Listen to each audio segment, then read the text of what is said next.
My grandfather wasn't a man of many words, someone who had walked too many roads to care about others' opinions. He avoided talking about the village where he grew up, as though even mentioning it would cause him pain.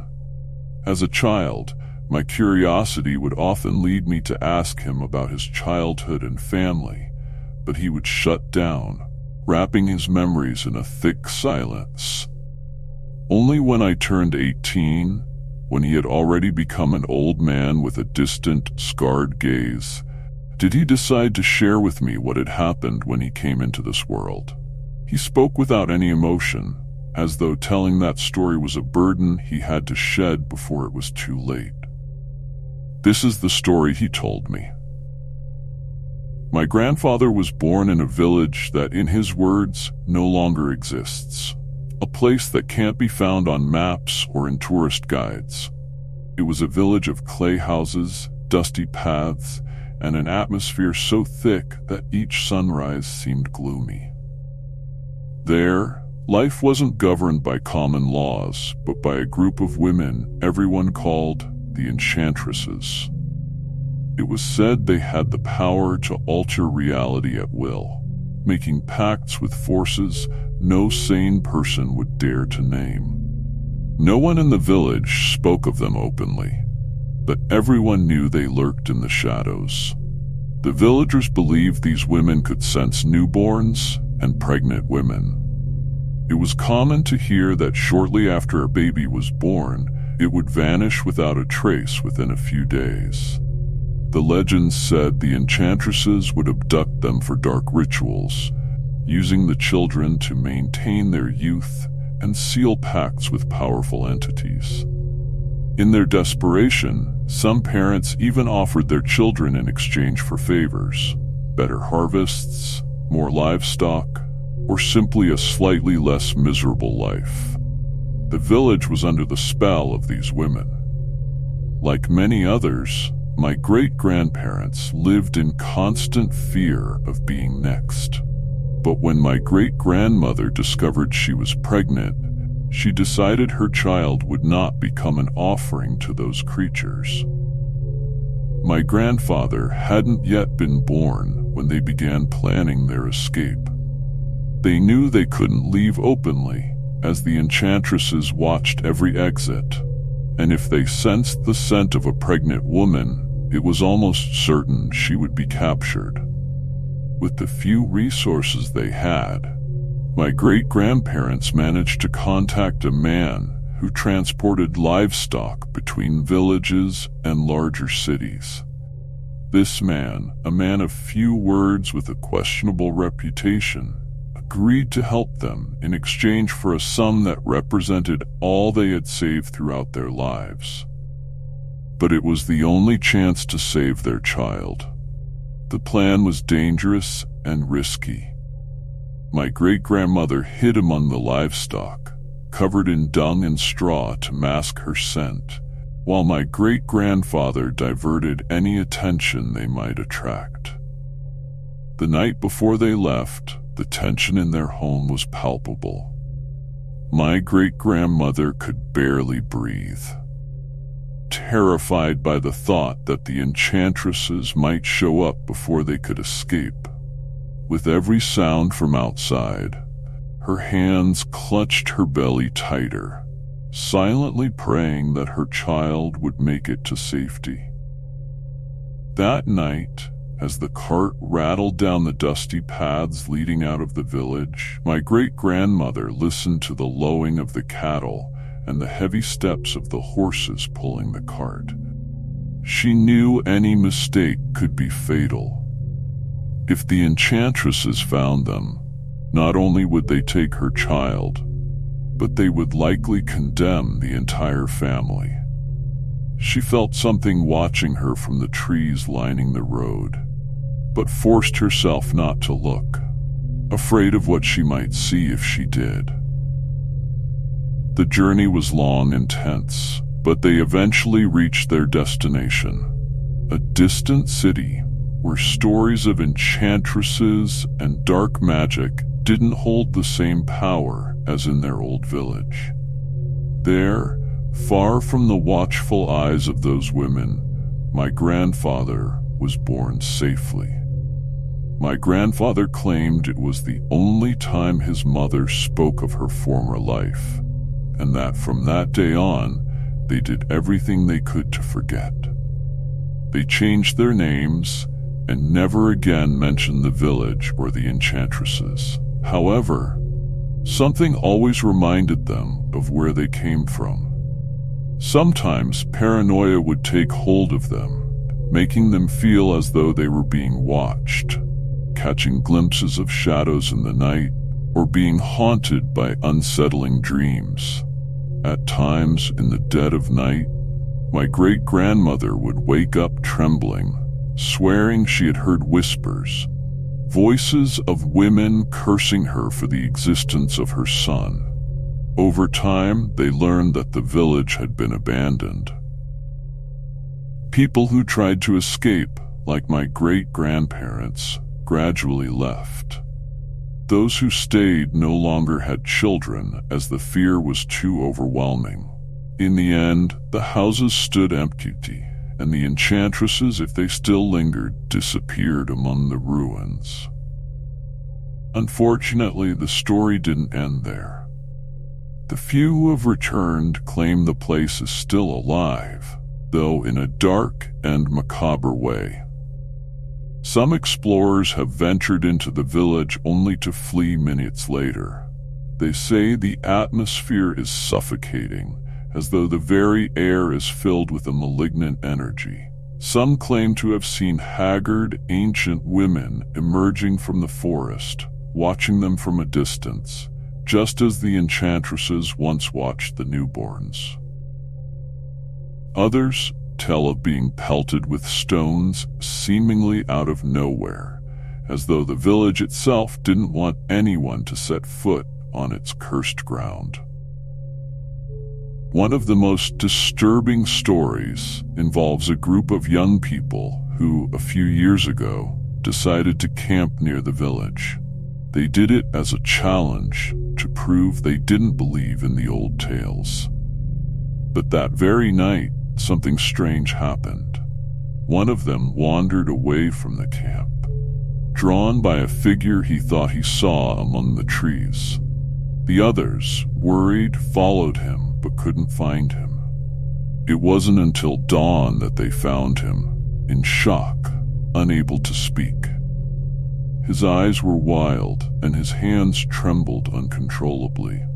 When they took him back to the city, all he could manage to say was that he had seen a woman with dark eyes, dressed in rags, crawling toward him on all fours. The story of that village has been buried in oblivion, just like the people who once lived there. My grandfather always warned me never to seek that place, that some secrets are better left in the past. And even though the village is now empty, something inside me tells me the enchantresses never left. They may no longer be alive, but what they did in life bound them forever to that place, condemned to watch from the shadows anyone who dares to disturb their land. Those packs, those lives they stole, are not easily forgotten.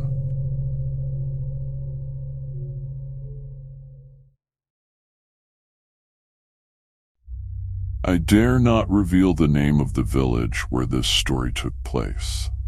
It's not out of a desire for mystery or to add drama to what I'm about to share, but because I wish to protect its essence. It's a small, nearly forgotten corner of the world, where only a few elderly families still live in harmony. I fear that if the story were spread, curious tourists or paranormal explorers might come, disrupting the peace that those who call it home still manage to hold on to. This village is an echo of the past, a shadow of what it once was.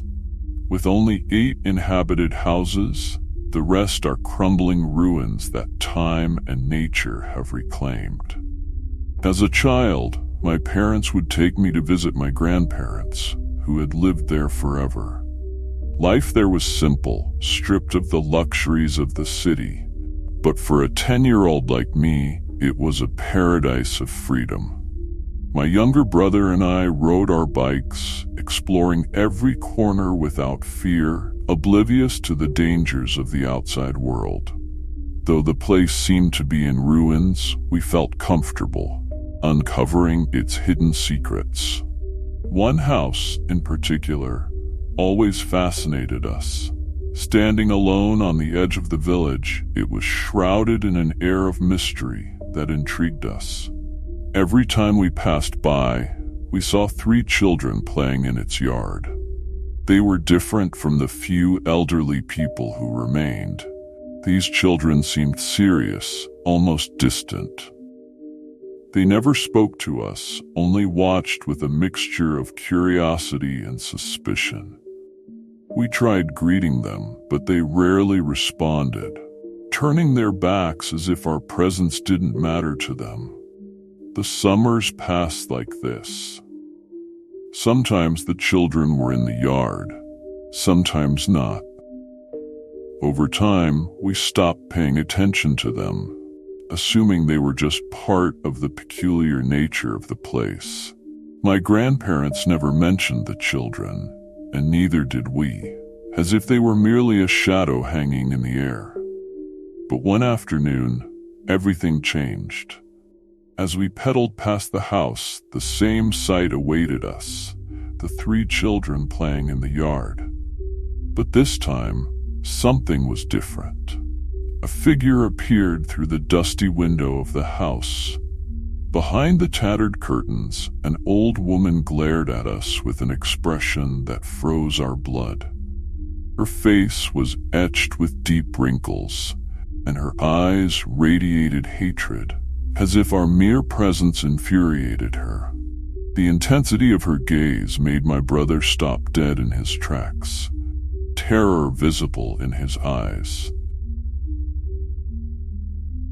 Suddenly, the children in the yard stopped playing and turned toward the window, as if they too felt the heavy presence of the woman. They ran into the house, slamming the door shut with a bang that echoed in the air, while the woman withdrew, leaving the window in darkness. It all happened in an instant, but for us, it felt like an eternity. Without thinking, we turned and raced back to our grandparents' house. Fear drove us, sweat soaked our brows, and by the time we arrived, we could barely speak. Through gasps, we told them about the children, the woman, and the oppressive feeling that had emanated from the house. My grandparents, who had been calm until then, exchanged worried glances. My grandfather was the first to speak, frowning. "What house?" he asked, as if he didn't understand. "The one with the children," I stammered. "They're playing in the yard." "There aren't any families with children here," he replied, his voice grave as thunder. "It's been years since young people have lived in this village, let alone children." We insisted, describing the house, the children, and the woman, but my grandparents grew increasingly perplexed. My grandmother muttered about how strange it all was, while my grandfather stood up from his chair, his face now serious. "Let's go see," he decided, leading us outside. As we approached, we pointed out the house from a distance. My grandfather stopped in his tracks, looking at us gravely. "Are you sure it's this one?" he asked. We nodded, certain that there was no other house in that part of the village. "That house has been abandoned for decades," he stated firmly. "No one has lived here for at least 30 years. I looked at my brother, disbelief creeping over me. There was something unsettling in his tone. To prove his point, my grandfather crossed the overgrown yard and approached the door. With the creak of old wood and the screech of rusted hinges, the door opened. The interior was as decayed as the exterior. The walls were covered in mold, the ceiling threatened to collapse, and there was no furniture, no sign of recent life. The air inside was dense and cold, as if time had stood still in that forgotten place. My grandparents looked at us, waiting for an explanation, but we were paralyzed with shock. How could that house be uninhabited when we had always seen people inside? Was it possible that everything we'd seen was a mirage, an illusion conjured by our young minds? That experience made us avoid the house from then on. Something about it made us uneasy, as if merely approaching it might bring back that hateful gaze we had seen. As the years passed, the image of those children and the strange woman faded. Like a bad dream one chooses to forget. Yet every visit to my grandparents brought back the memory of that house. My grandfather passed away a few years ago, taking with him the secrets he kept about that village, and my grandmother moved to the city soon after, leaving the village even more desolate. I never heard anything more about the house or the children. But recently, while reading about urban explorers and forgotten places, I came across a forum discussing abandoned villages, and one post in particular reminded me of my grandparents' village. A user described a place where they had seen an old house with children playing outside. According to them, there had been a figure hidden among the trees, watching them, though they couldn't make out who it was. They said that, feeling a heavy presence around them, they left before anything else could happen. That reading left me unsettled. I don't know if what we experienced that afternoon was an encounter with lost spirits, a vision of another reality, or something darker lurking in the shadows. But there is one thing I know for sure. There's something in that village that we will never be able to explain. And that's why I prefer not to reveal its location. Some truths are better left forgotten, buried in silence.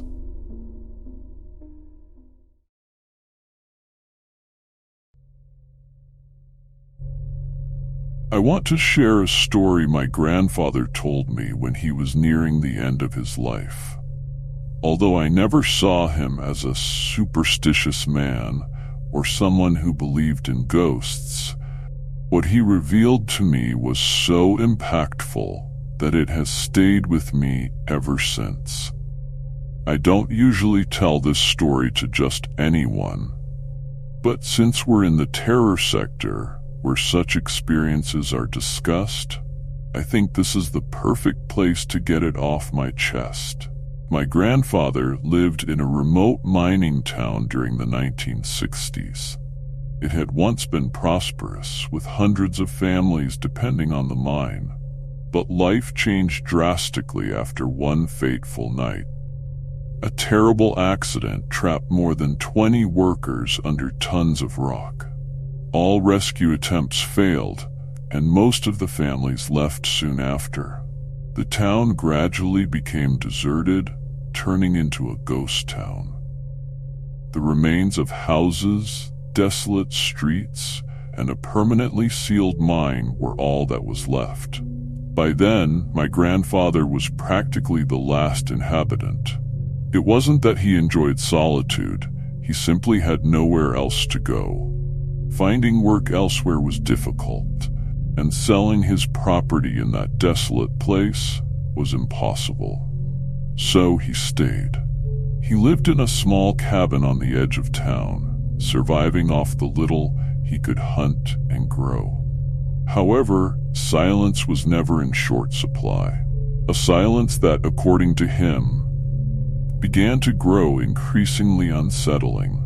At first, my grandfather said it was a serene and peaceful place. But after a few months, things changed.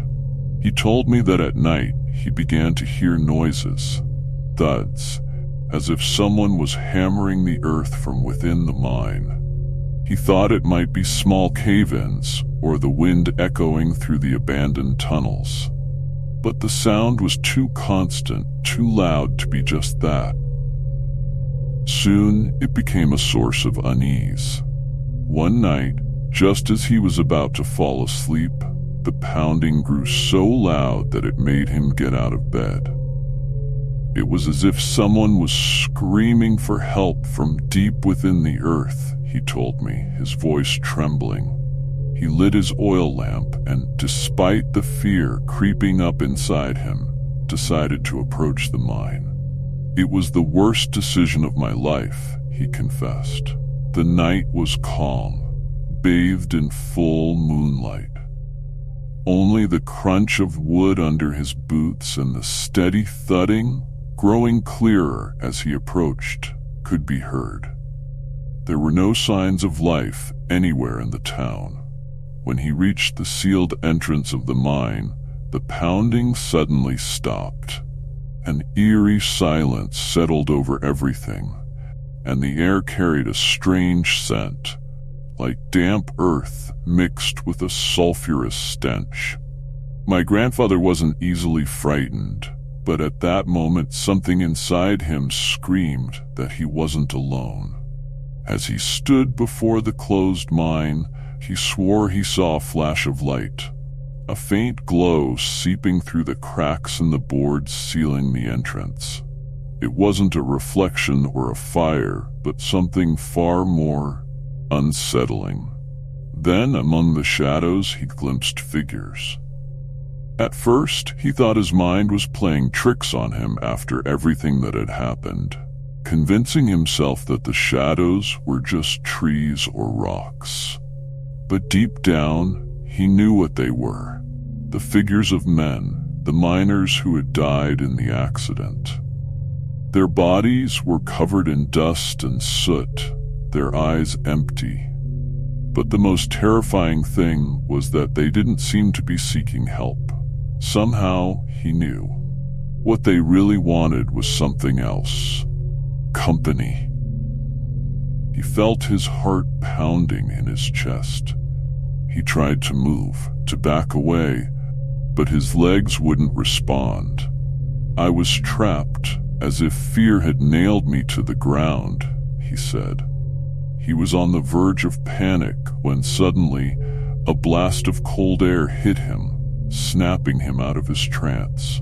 He ran back to his cabin without looking back, with the sensation that those figures were following him from a distance, though he never dared to turn around. That night, he couldn't sleep, and for several days afterward, he felt weak, as if something had drained all his energy. He decided he could no longer stay in that place. The next day, he packed what little he had and left the town for good. The strangest part happened later. On his journey to a nearby town, where he planned to sell some of his belongings to start anew, he stopped at a roadside shop. There, while chatting with one of the old shopkeepers, he heard a story that disturbed him deeply. They told him that the accident in the mine had been far worse than what had been reported. Apparently, many bodies were never recovered, and the mine was sealed hastily. It was rumored that some miners had survived for days, trapped in the darkness, and that their souls never found peace. People believed they were bound to that place. My grandfather lived the rest of his life far from that cursed mine, but he never forgot what he had seen. He always wondered what might have happened if he hadn't run that night. Perhaps something would have lured him inside, making him another trapped soul, destined to wander the underground darkness. No one will ever know. Before he died, he confessed that for a long time he had nightmares in which those miners came for him, calling him from deep within the earth. They never left me in peace, he told me. They knew I saw them, and they wanted me to join them. That's why I've never returned to that place. It still exists, and some say you can visit the town's ruins, though no one stays for long. The air is too heavy, and often, if you get close to the mine, you can still hear the echoes of those thuds. To this day, I haven't revealed the name of that town. It's not out of fear of being judged or ridiculed, but because I don't want people, out of sheer curiosity, to disturb the place. Whoever is there, the spirits of the miners or whatever remains of them, deserves to rest in peace, or at least to stay where they are.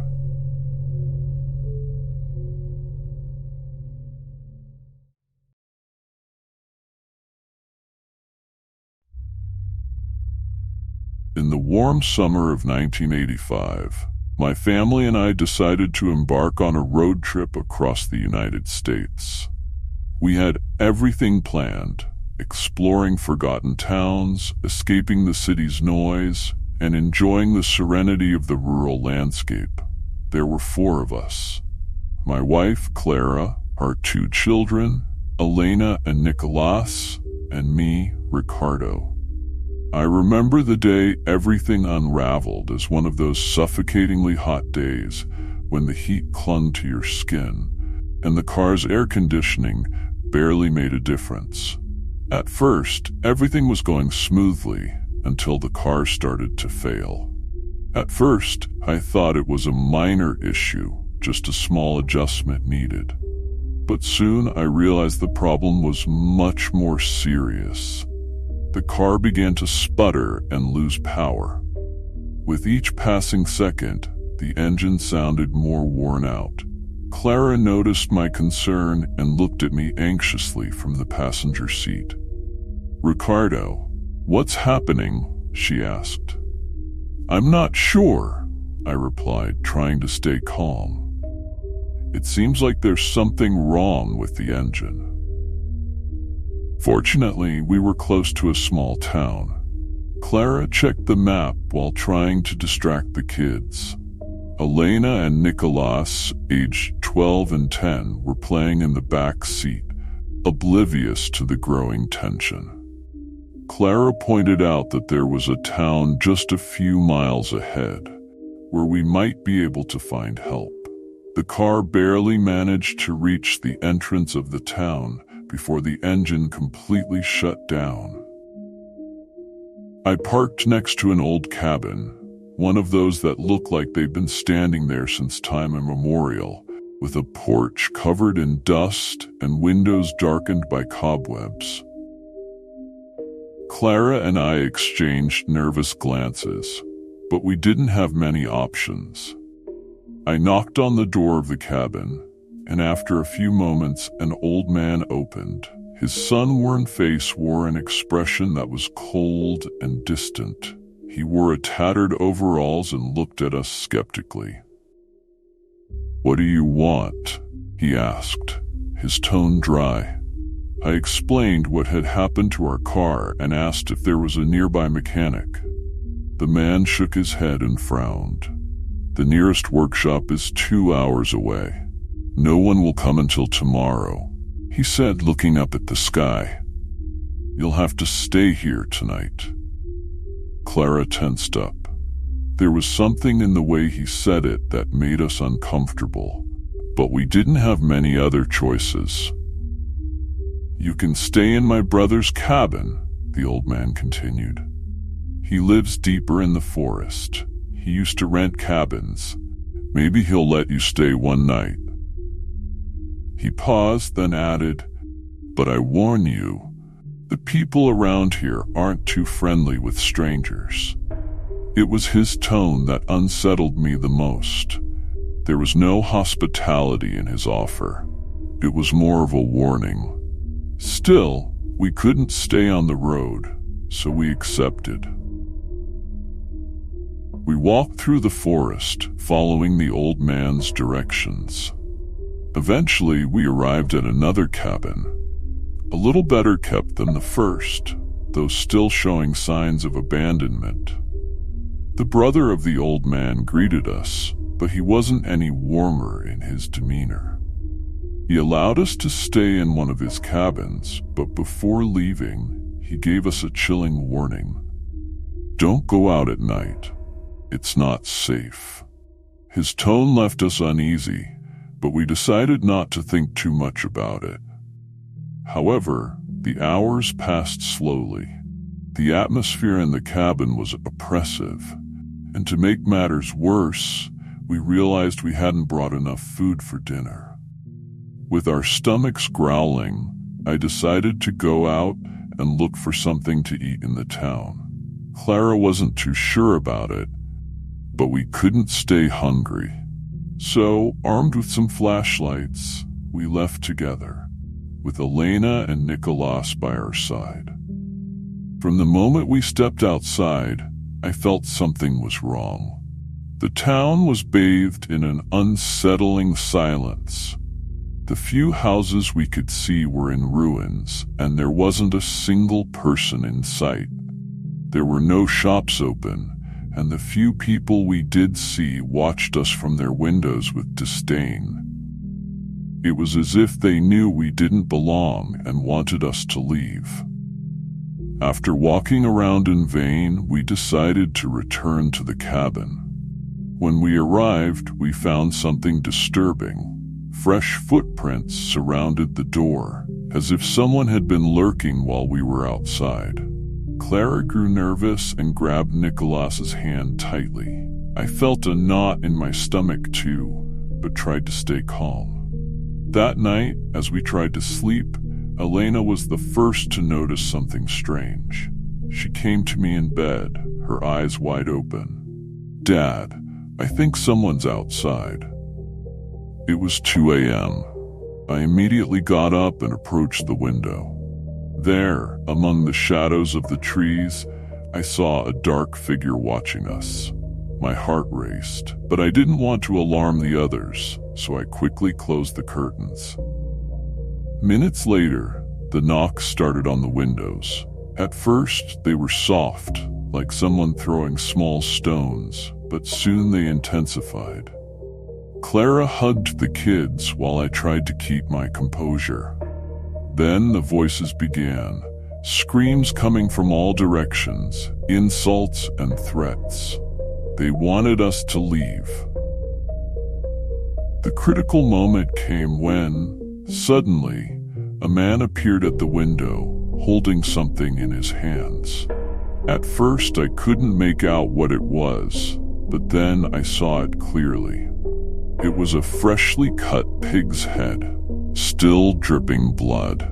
The man looked at us with a hateful expression and raised the head like a warning. I decided that was enough. We couldn't stay there another second. We grabbed our things as quickly as we could and prepared to leave. When we opened the door, the man with the pig's head had vanished, but in the distance we could still hear the angry shouts of the villagers chasing us. We ran towards the car with our hearts in our throats. After one attempt, the engine finally roared to life, and without looking back, I sped down the dark road, leaving that cursed town behind.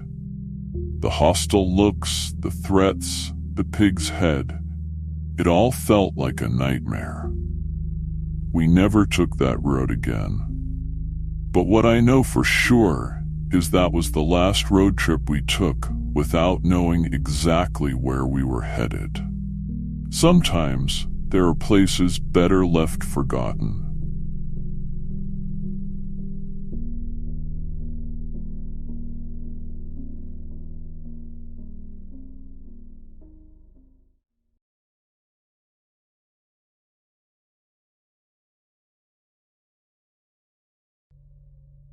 I've never been one to believe in the supernatural. I'm an ordinary man, a husband and father who has lived in this same town his whole life, paying no mind to the legends whispered by the elderly. However, after what happened to me that night, I'm starting to question everything I thought I knew. It was a night like any other when my family left. My wife, Elena, and our 2 children, Lucas and Valeria, had gone to visit relatives in a nearby village. I stayed home, trapped by the work that had to be delivered the next day. I went to bed early, sinking into a deep sleep, when a strange noise woke me in the middle of the night. At first, I thought it was a truck or something similar, but soon I realized that wasn't it. The sound was older, like the creaking of wooden wheels and the echo of horse hooves reverberating down the street. I know it sounds strange, especially because this town hasn't seen a wagon in years, let alone at such hours. I lay there, trying to listen more carefully. The sound continued, getting closer and closer, and a growing unease settled over me. The stories of the death wagon started echoing in my mind. According to the old people, if you hear its passing, it's because it's coming for someone. My rational mind tried to calm me down. It's just nonsense, I told myself, but the sound kept getting nearer. My heart skipped a beat when it stopped right in front of my house. At that moment, it felt like the blood in my veins had frozen. The street was deserted, but the pressure in the air told me something was out there, something ominous. I got up slowly, trying to make as little noise as possible, and walked toward the window. The warnings from the old folks echoed in my mind.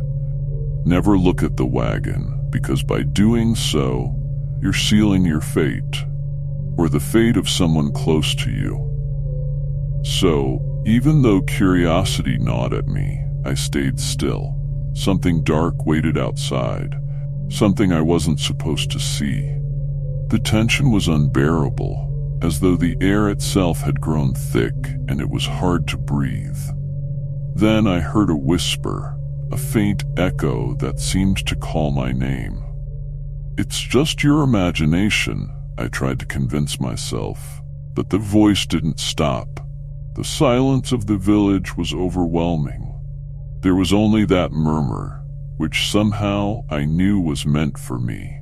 I struggled to stay calm. Could it be real? But in that moment, I heard another noise. Something heavy fell to the ground outside, a sharp thud that left me paralyzed. The wagon was still there, or at least it seemed to be. I don't know how long I stayed in that position, caught between fear and curiosity. Suddenly, the sound of the wheels began to move away, taking with it that disturbing presence. I stayed awake until dawn, unable to close my eyes after the experience. When the sun finally rose, I felt a deep sense of relief, as if the madness of the night had faded. Maybe it was just a bad dream or some noise from nature. But that morning, while drinking my coffee, I heard the murmurs of the neighbors.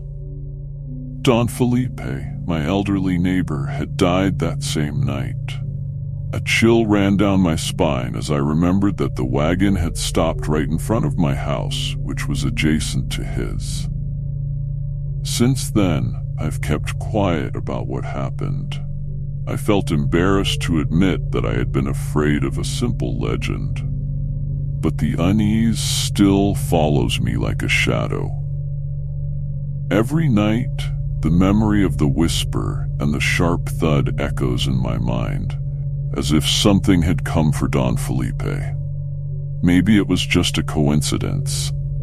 Maybe the wagon had nothing to do with his death. But since that night, I feel like death roams the streets, searching for who it is meant for. On quiet nights, while everything remains still, I stay awake, hoping not to hear those creaking wheels or the hooves ringing out on the cobblestones. I haven't seen or heard anything since that fateful night, but the feeling that something was so close to me has never left. And now, when someone mentions hearing those sounds in the darkness, I prefer not to doubt them. I don't want to know if the next time the wagon passes, it will be for me. As I tell you my story, I wonder if I'm the only one who's experienced something like this. I know it sounds like superstition, and I used to think that way too, until I lived through it. Has any of you heard that same sound in the night? The creaking of wooden wheels and the rumbling of horse hooves on the cobblestone? Have any of you felt that strange presence, as if death itself was lurking? Maybe it was just a coincidence. Or maybe there's something more, something that has always been there, hiding in the darkness, waiting to be discovered. I don't know if it would ease my mind to know that I'm not the only one, or if that would make it all the more disturbing. After all, these experiences, no matter how much we try to ignore them, always linger in some way.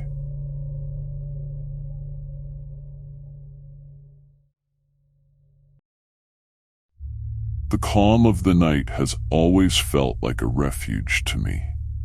Life in Valle Tranquillo may be monotonous for some, but I like that sense of nothing ever changing. The houses, built from mud bricks, line the main street, and the silence is so profound that sometimes I struggle to find sleep. My home, like many others, sits on the edge of the village, surrounded by stretches of fields and distant mountains. It's the perfect place for someone like me, someone who's crossed 40 and only seeks a little peace.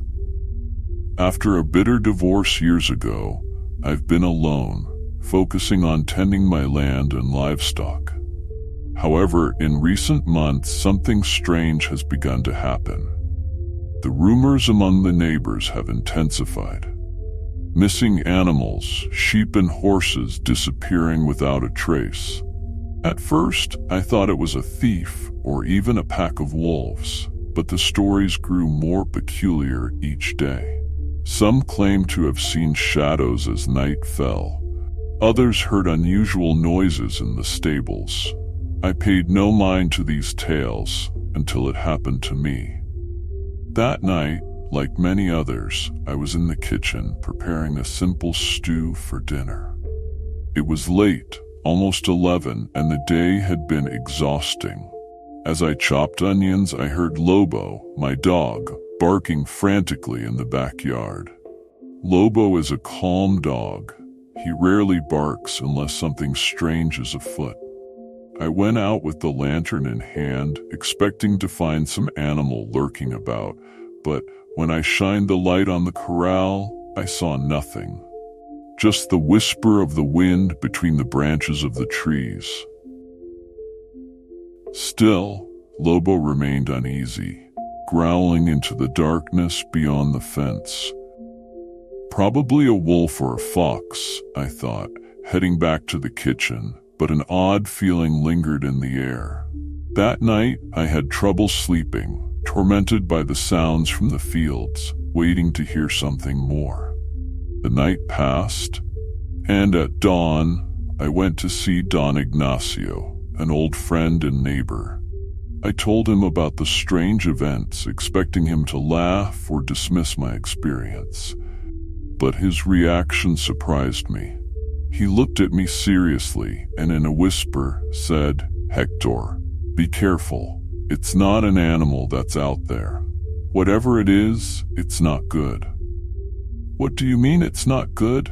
I asked, feeling uncomfortable. My grandmother used to tell me stories, things better left forgotten. "But look after Lobo, and don't go out alone at night." I tried to laugh off his words, but the unease stayed with me. I went home, turning over what Don Ignacio had said, though I tried to continue my usual routine. A couple of days passed without any unsettling events, until one night I woke with a start. It was one of those nights where the silence presses so hard it becomes unsettling. The house was dim, and only the wind broke the stillness. I got up, disoriented, and then I heard it. A faint sound, like footsteps dragging across the ground outside. I approached the window and looked into the yard. Nothing. Yet the noise persisted, as though someone was walking around the house at a slow, deliberate pace. I lit the lantern and stepped outside, my heart racing. At first I saw nothing, but as I directed the light toward the old barn, I saw a figure. It was tall and thin, as if carved from shadows, standing by the wooden door. My first instinct was to scream, but I froze, unable to move. The figure didn't move. It just stood there, motionless, staring at the barn's entrance. I backed away slowly toward the door of the house, and as I closed it behind me, the noise stopped. My breath quickened, and I felt my heart pounding in my chest. I turned off the lantern and stayed in the darkness of the kitchen, listening. A sharp thud came from the barn, as though someone were trying to force the door open. Then, all fell silent. I didn't step outside until the light of day touched the sky. The next day, I checked the barn. Everything was in place, but there was something odd on the ground. Long, strange footprints that abruptly ended near the fence. They didn't resemble anything I'd ever seen before. The following week, the village was filled with rumors. Other neighbors claimed to have seen the same figure skulking around their homes at night. The descriptions were similar: tall, thin, moving unnaturally. Some said it was a spirit. Others spoke of an ancient legend about a creature that appears in isolated villages, bringing bad luck with it. I tried to ignore these stories, but since that night, my nights have never been the same. The figure hasn't returned, at least not that I've seen. But every time I hear Lobo growling, fear paralyzes me, and I don't leave my room for hours. I wonder what it was that I saw, and though Don Ignacio insists we should uncover the truth, something inside me prefers to remain in the dark. Many in the village have seen the figure, and I hope that one day we will understand what's happening in our home.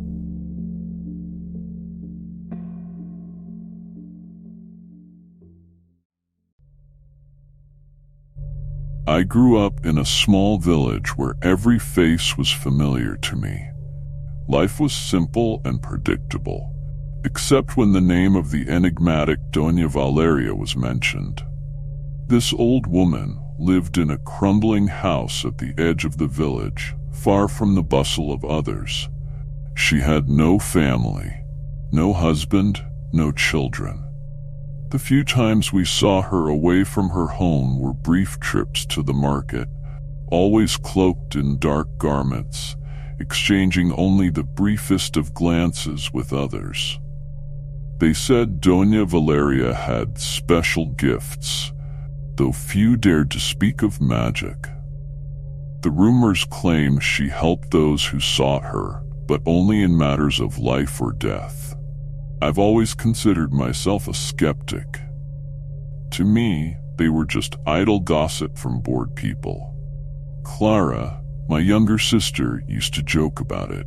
If she really had powers, she would have solved all our problems by now, wouldn't she? She'd say. But when our family's life began to spiral, the humor faded quickly. Clara began to fall ill for no apparent reason. At first, it was just minor symptoms, fatigue, loss of appetite, but things got worse, and my mother took her to several doctors, all of whom found nothing wrong. The tests always came back normal, yet Clara continued to deteriorate. Desperate, my mother insisted we seek Doña Valeria's help, but I firmly opposed it.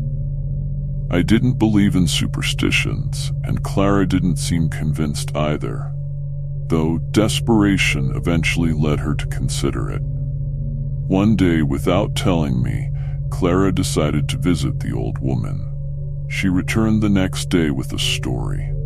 Doña Valeria had received her kindly and given her a jar of herbs to brew into a tea, instructing her to drink it every night for a week. Despite my distaste for the idea, I chose not to argue.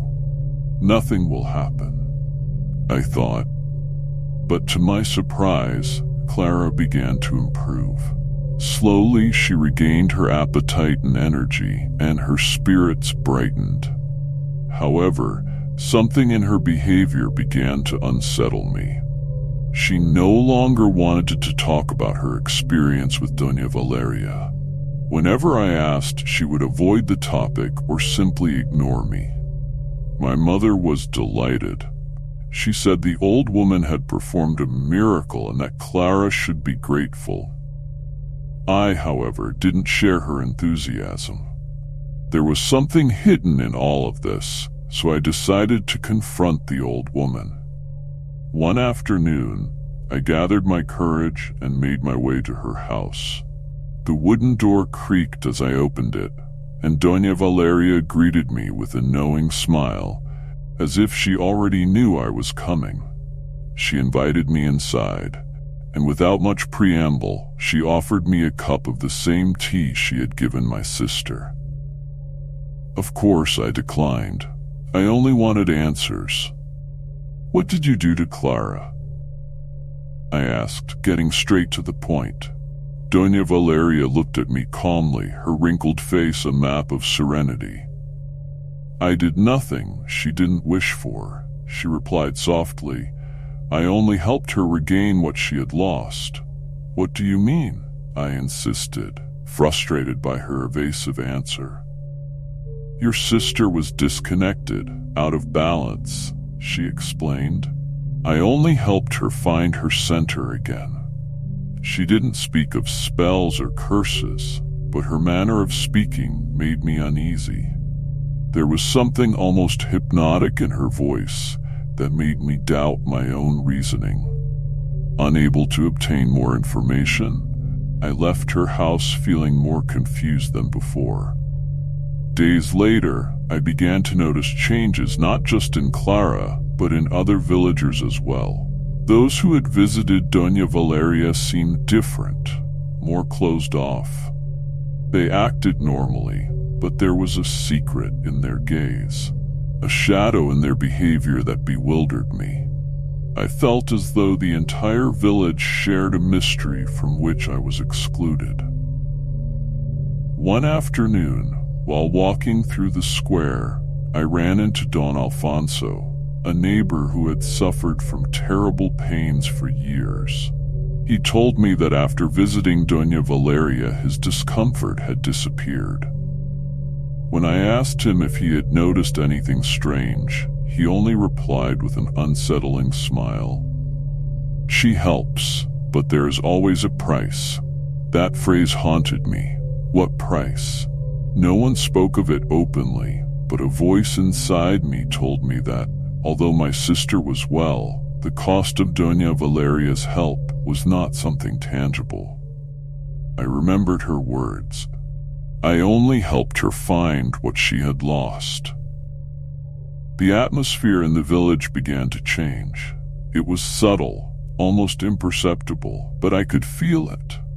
It wasn't something physical, but a sensation, like an invisible weight settling in the air. People who had once been open and joyful now seemed more cautious, as if some unseen force held them back. Was it just my paranoia, or was something truly strange at play? Over time, I decided to distance myself from all of this. I stopped mentioning Doña Valeria and her influence on Clara, even though she remained physically well. However, there was a distance between us that I couldn't explain. It was as if, somehow, her experience with the old woman had left a mark, an invisible trace that could never be erased. In the end, I never knew what to really think. Was Doña Valeria a witch, a healer, or just a woman with abilities we didn't understand? Maybe she was all those things, or perhaps none of them. The only thing I knew for certain was that, though everything seemed to return to normal, there would always be a lingering unease.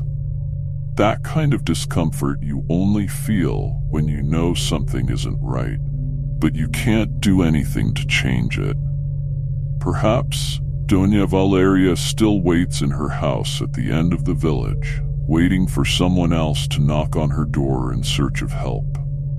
And maybe, like so many others, they'll end up grateful.